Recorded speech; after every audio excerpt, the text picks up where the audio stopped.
Hi everyone, welcome to another video. Today we're going to do an introduction to the microbe Staphylococcus. So yeah, let's start.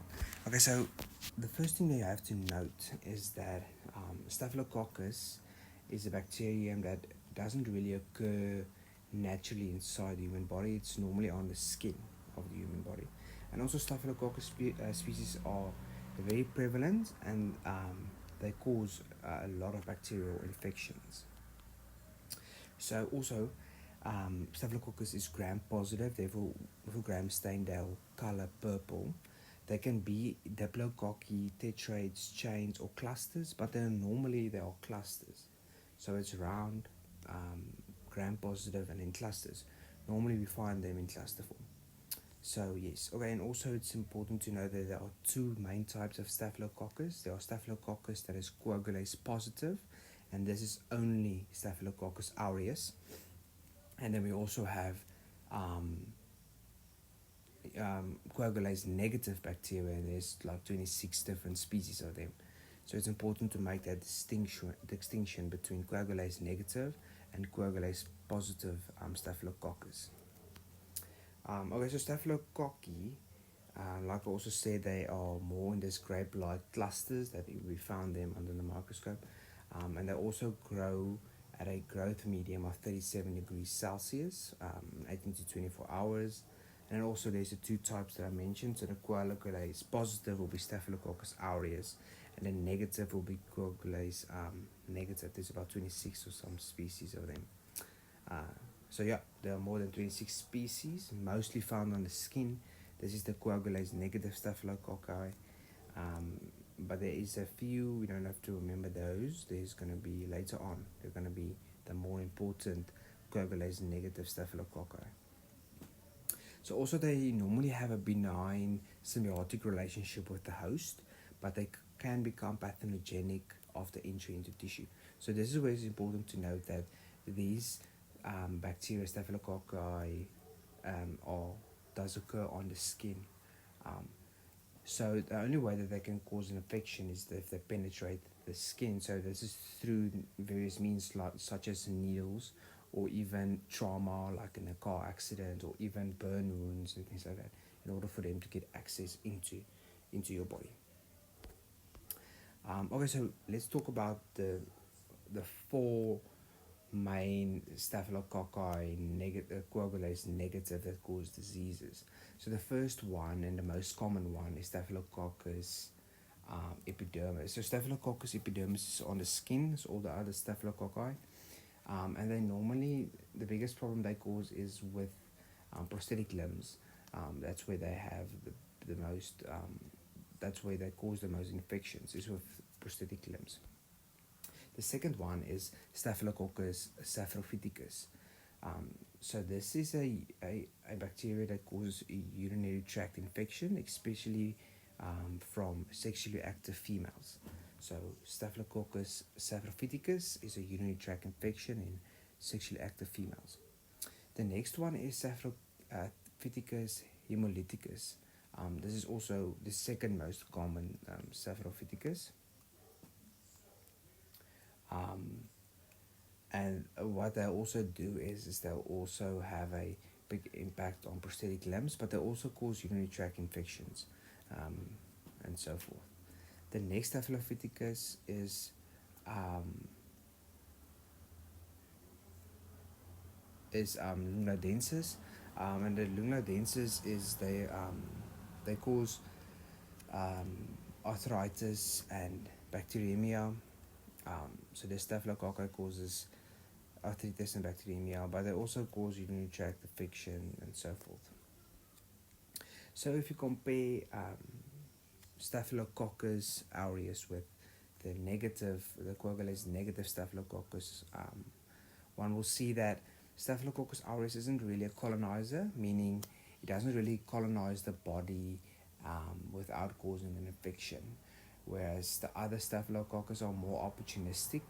They will colonize the body, and then if there is a chance to be pathogenic, they'll take that chance. So once again, yeah, Staphylococcus aureus is a primary pathogen, whereas Staphylococcus, the negative Staphylococcus, are opportunistic pathogens. So it's mostly seen in immunocompromised patients such as cancer patients or HIV and things like that.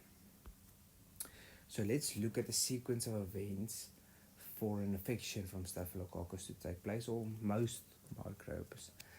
The first one would be colonization, so it has to colonize, then it has to invade the tissues, then it has to multiply and survive. After this, it has to try to escape the host response, otherwise it will be eliminated. And then after, they have to produce and release their toxins. Most gram-positive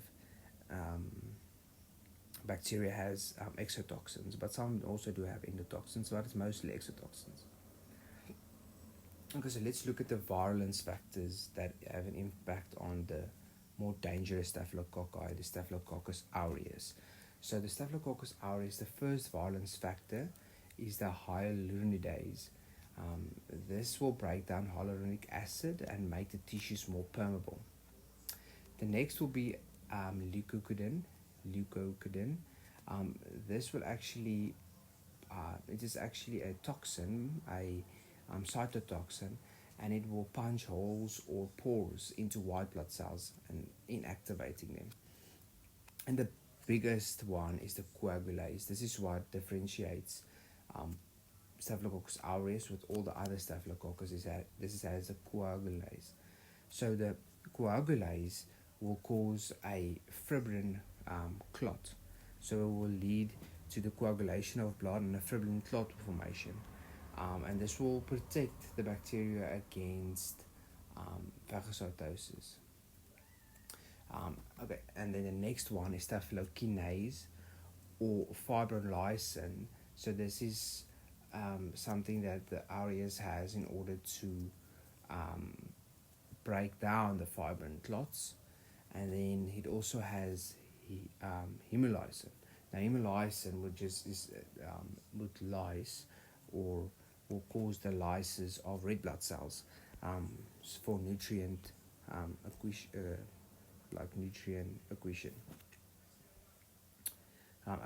Okay, then let's look at the pathogenesis. So once again, you get the hyaluronidase, the coagulase, you get the leukocidin, the red blood cell damage from the hemolysins, but also there's something called the DNAase, which will break down the DNAs.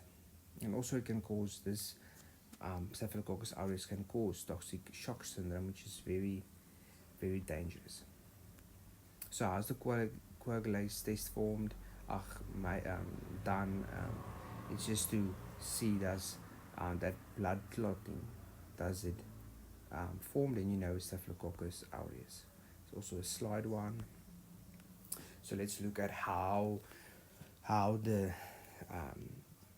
identification is made.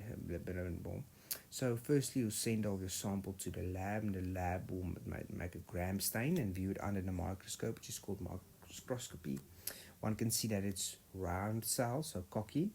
You also see its clusters, so it might be staphylococci.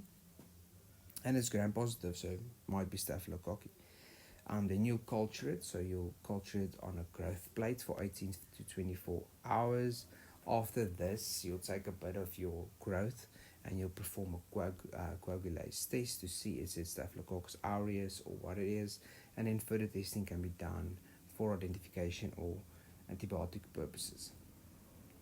And also it's important or interesting to know that aureus, I think in Roman it means gold coin. In some language it means gold coin, which means if you do the cultures on the growth plates, you'll see a gold coin formation. We'll see in the next slide. You'll see it better. Okay, so let's look at the clinical diagnostics. So once you see a soft tissue abscess or things like that, you should drain it. So firstly is the incision and drainage. It's very important. And then that pus that you drained, it should be the pus that you drain, will be sent to the laboratory for laboratory tests. So first again, it's going to be a gram stain and then microscopy. Then you also culture your microbe, and once you can see there's that coin, that gold coin that I talked about. So this gives you an indication that it might be Staphylococcus aureus.